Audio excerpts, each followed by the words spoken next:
Jean-Luc Mélenchon, l'un des hommes politiques les plus éminents de France et fondateur du mouvement La France insoumise, est un symbole de détermination et de passion.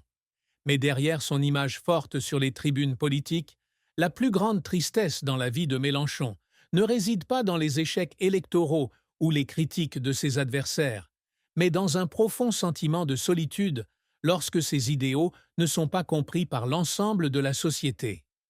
Il a passé sa vie à lutter pour la justice sociale, contre le capitalisme mondial et à défendre les droits de la classe ouvrière, mais la dure réalité était qu'il n'obtenait pas toujours la même réponse de la part des personnes qu'il voulait aider. Mélenchon a un jour confié dans une rare interview qu'il se sentait navré de voir certains Français se détourner de ses idéaux, se laisser prendre par les promesses des politiciens conservateurs ou se laisser distraire par des problèmes à court terme au lieu de regarder la situation plus large des inégalités sociales. Cette tristesse n'est pas seulement politique, mais aussi personnelle. En tant que père, Mélenchon a admis qu'il regrettait que son temps avec sa famille, en particulier sa fille Marilyn Mélenchon, soit limité par sa carrière politique mouvementée. Marilyn, qui a grandi dans l'ombre d'un père toujours occupé par les discours, les campagnes et les débats, a parfois senti sa présence manquer lors des moments importants de sa vie.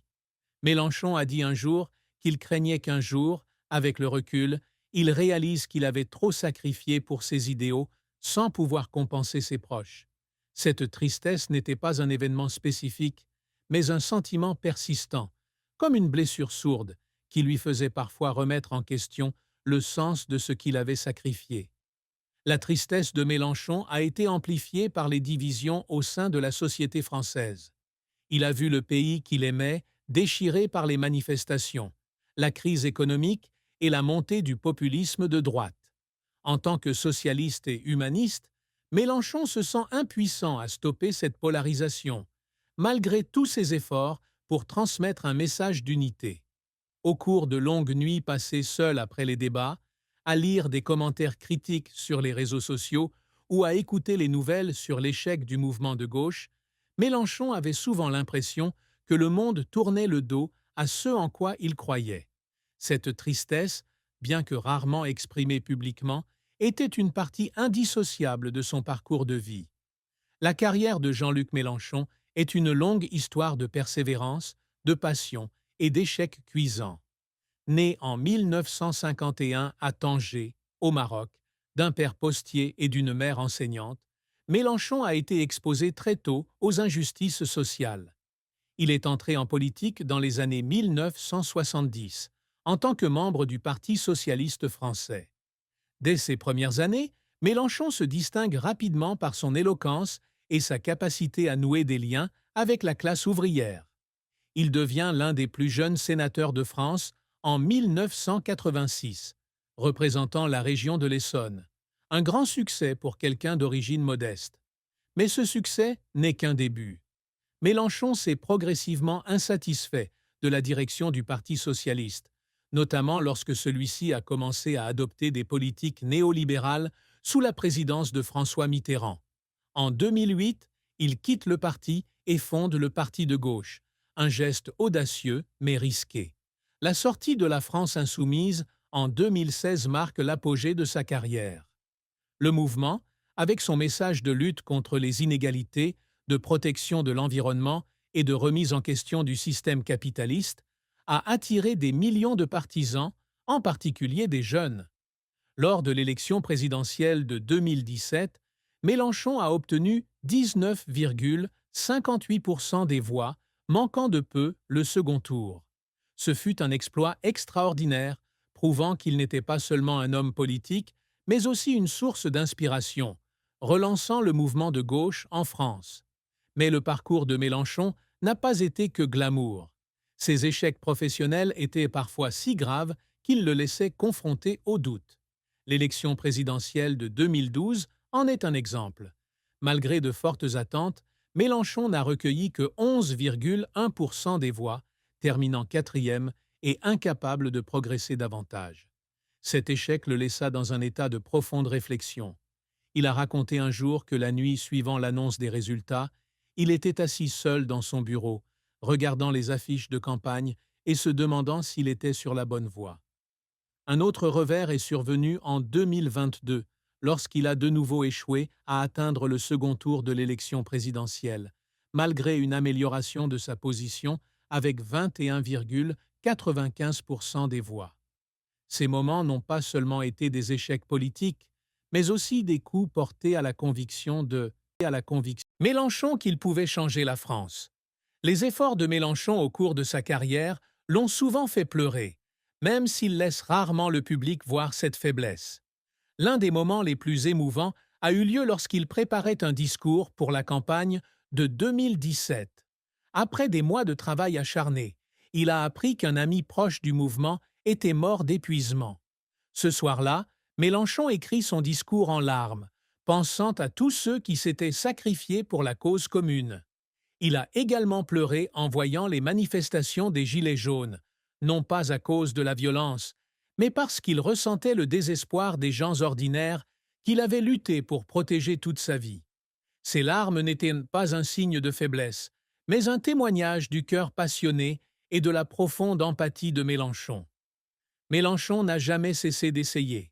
Il passait des heures chaque jour à lire, à faire des recherches et à préparer des débats. Il travaillait souvent tard dans la nuit, écrivant des discours de plusieurs dizaines de pages, éditant chaque mot pour s'assurer qu'il transmettait le bon message. Malgré les critiques qui le jugent trop extrême ou idéaliste, Mélenchon reste déterminé dans sa voie. Il a dit un jour « Je préfère perdre avec un idéal que gagner avec un compromis ». C'est cette persévérance qui l'a aidé à bâtir un mouvement politique fort, même si le chemin était épineux et parfois solitaire. Jean-Luc Mélenchon n'est pas un homme qui recherche la gloire personnelle ou le pouvoir. Ses réalisations étaient toutes liées à de grands idéaux. Une France juste, un monde durable et une société sans inégalité. Sa première et plus grande réussite fut de ramener au centre de la politique française les questions sociales oubliées. Avant la naissance de la France insoumise, les discussions politiques en France tournaient souvent autour de l'économie de marché et des politiques conservatrices. Mélenchon a changé cela en mettant l'accent sur des questions telles que l'impôt sur la fortune, la protection de l'environnement et les droits des travailleurs. Il a forcé ses opposants politiques à faire face à des questions difficiles sur les inégalités, même lorsqu'ils ne le souhaitaient pas. Une autre réussite est qu'il a inspiré une jeune génération. De nombreux jeunes en France, qui se sont éloignés de la politique parce qu'ils la trouvaient lointaine, ont trouvé en Mélenchon un représentant du changement. Ses campagnes, qui combinaient technologies modernes, comme les hologrammes en 2017, et discours émotionnels, ont attiré des millions de personnes. Il a transformé la politique en un terrain de jeu d'idées où les jeunes avaient le sentiment d'avoir leur mot à dire. De nombreux jeunes militants en France aujourd'hui reconnaissent s'être intéressés à la politique grâce à Mélenchon. Mélenchon a également œuvré à la construction d'une coalition de gauche plus forte. Lors des élections législatives de 2022, il a joué un rôle clé dans la formation de la coalition NUPES, Nouvelle Alliance populaire, écologique et sociale, réunissant des partis de gauche pour affronter la faction du président Emmanuel Macron et l'extrême droite. Même si la coalition n'a pas remporté la majorité des sièges, elle a démontré que la gauche pouvait s'unir et exercer une forte pression sur le système politique. C'est un grand pas en avant, d'autant plus que la gauche française est divisée depuis des décennies. En fin de compte, Mélenchon cherche toujours à laisser un héritage idéologique. Il ne veut pas seulement gagner les élections, mais aussi changer la façon dont les Français perçoivent la société. Ses livres, comme L'ère du peuple ou le Harangue de Bismarck, ne sont pas seulement des analyses politiques, mais aussi des appels à l'action. Il rêve du jour où les générations futures regarderont en arrière et diront que Mélenchon avait raison de mettre en garde contre les dangers du capitalisme et du changement climatique.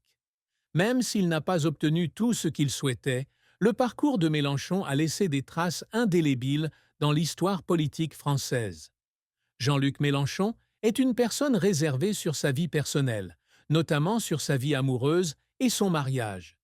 Il était auparavant marié à Bernadette Mélenchon, la mère de sa fille, Marilyn Mélenchon. Mais le mariage s'est terminé par un divorce. Les détails sur leur relation sont rares, car Mélenchon a toujours essayé de garder sa famille hors des projecteurs médiatiques. On peut cependant supposer que son mariage n'a pas été sans tension, d'autant plus qu'il a consacré une grande partie de son temps et de son énergie à sa carrière politique. En tant que présent fréquent aux débats, aux rassemblements et aux campagnes, Mélenchon n'a peut-être pas eu assez de temps pour entretenir un mariage engagé. Le plus grand chagrin amoureux de Mélenchon, selon certaines sources proches, n'était pas l'échec de son mariage, mais le sentiment de n'avoir pas sentiment